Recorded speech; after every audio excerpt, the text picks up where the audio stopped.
Shalom, salam sejahtera. Renungan malam seiman yang ditulis oleh Dr. Kathleen Wijaya Kuntaraf dan Pendeta Dr. Jonathan Kuntaraf.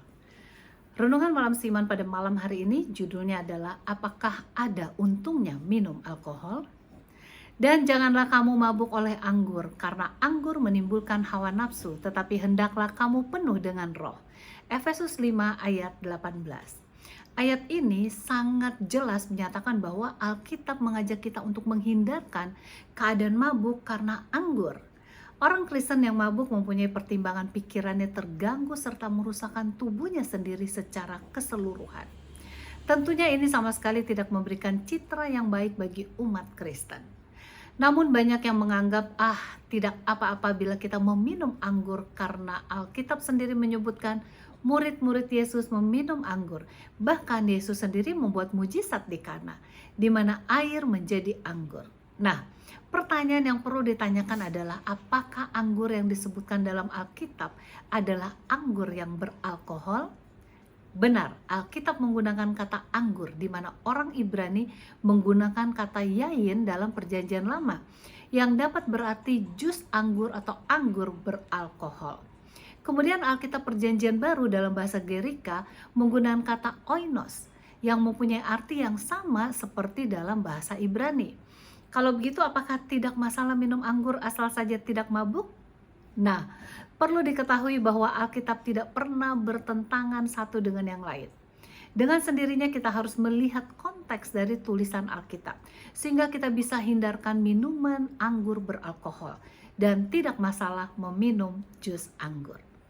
Sangat menyedihkan untuk melihat bahwa sebagian orang menganggap tidak masalah meminum anggur yang beralkohol asalkan saja tidak sampai mabuk.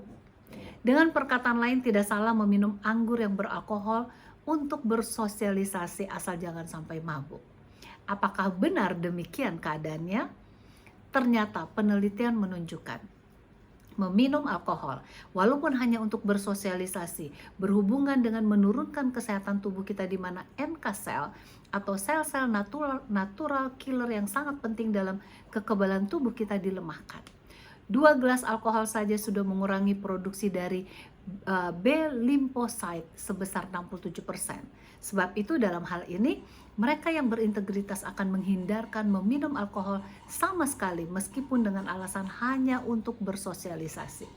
Penelitian juga mendapatkan bahwa bila kadar alkohol dalam darah hanya dalam jumlah 0,05% atau 50 mg per dl, di mana orang yang meminum alkohol ini baru mulai merasa bergairah dalam pergaulan, maka itu sudah cukup untuk merusak fungsi polimorf nuklear leukosisite.